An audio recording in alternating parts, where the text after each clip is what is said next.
Greetings, good citizens of Cryptopia. Do you know what day it is? Oh, it's your lucky day, for it is I, DM Logic. I've returned in 2025, back offering food for hungry brains in glorious 480p. A couple years ago when I got it, well, it's been 7 years now since I got into crypto. There was always lots of talk back then about where you can store your crypto safely. And many of you who were around back then might remember the phrase, not your keys, not your crypto. And what that meant was, if you weren't in charge of your personal keys for your cryptocurrency, if you were keeping it on a platform, if you were keeping it in a warm wallet or a hot wallet online, that your crypto might go bye-bye without you realizing it. You might give permissions to somebody and online, and they might manipulate your wallet and take it from you. If an exchange had it, or a company that was promising you a return on it, they might be lending it out when you thought that they were actually securing it. They actually might be lending it out elsewhere, a la Mashinsky, pulling a Mashinsky on you. And so there was lots of talk about those kind of things. My perspective on this topic has changed a lot because there's always lots of new people in crypto. I just wanted to discuss some of the details around storing crypto, where you keep it, why you keep it there, and what I actually do with my crypto. Early on, back in the day, I used to buy into the idea that unless you had it on a cold wallet, something where your keys were being stored on an offline hardware device, unless you were doing that, or unless you had like a dead wallet, a cold wallet, in that you created the keys and then you never accessed it. And you didn't access it until what point you were logging on to do something with it, to pull it out. I used to think that those are the only safe ways to do anything. But then I've been around a bit, and over the last 7 years, I've heard numerous cases where, number one, my data got leaked through Ledger. I had a Ledger wallet. I had my information, all my demographic information, with Ledger, because I used to be an affiliate for Ledger wallets, something I might still do in the future. But we found out that that data wasn't so secure. That data got leaked at some point, and a number of people actually lost their crypto that was ostensibly secure on their Ledger wallets because of that data breach. MetaMask, which for the most part seems secure, should be secure, there are a ton of ways to manipulate users of MetaMask and to get at your wallets. Exchanges like Coinbase, which historically have been actually among the more secure places to keep your crypto over the last 7 years that I've been in it. From my perspective, you can tell me in the comments if you think I'm wrong. Coinbase, as far as I know, has never been hacked. The only way that anybody gets access to it, because they have such security measures, even to the point of being willing to shut you off from being able to use your Coinbase wallet, and it being a real pain in the A to get it back sometimes. The reason that happens even is because they are so big on security now. So the only way you can give up your information on Coinbase is if you genuinely hand it over to somebody that's not Coinbase. People can get fooled by that. I get, so let me talk a little bit about what I do then. So the first thing in regard to MetaMask, if you want to use an online wallet, whether it's MetaMask or Trust Wallet or anything like this, here's some things that I used to do with mine, that when I was using that for general storage of some crypto, here are some tips to keep in mind so that you don't lose what's in your wallet, because I have had wallets that were compromised on MetaMask and I lost money. I lost my crypto in some of those instances. And how did that happen? Well, I fell for a fake email at one point that was saying you have to verify your MetaMask information. This was very early on, before I got wise to all the different ways this can happen. And so that was an easy way that I gave it up once. Didn't lose much of anything that time. Another time, I simply approved a trust line with somebody to interact with my MetaMask wallet, and somehow it got compromised and they actually stole $3,000 or $4,000 from it. It also was the wallet that I was using for my strong nodes at the time. So potentially I was going to lose all the strong that got added to my account on a regular basis.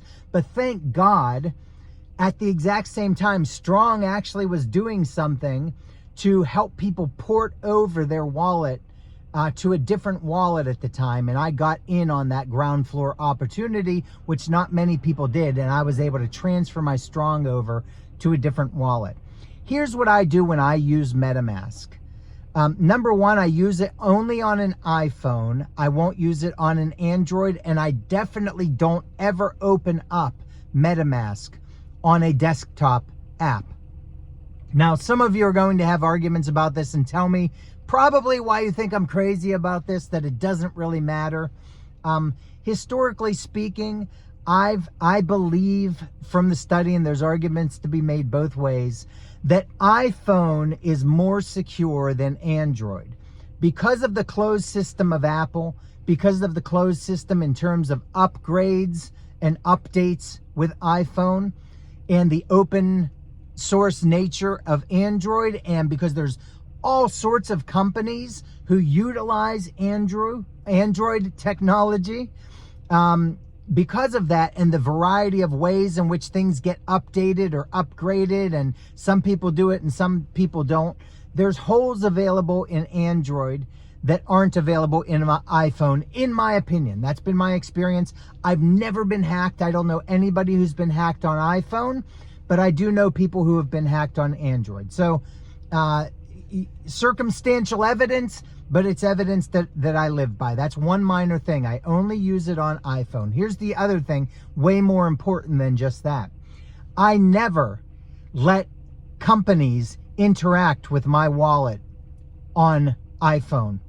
My MetaMask or other wallets I might have, Trust Wallet or other things that I have, I never let other companies interact with that wallet. The one where I'm keeping my crypto. If I want to interact with a company, in other words, if I want to use Uniswap through my MetaMask wallet, I transfer the amount that I want to deal with from one of my MetaMask wallets, where I never let anyone touch it, to a different MetaMask wallet where I will let people interact with it.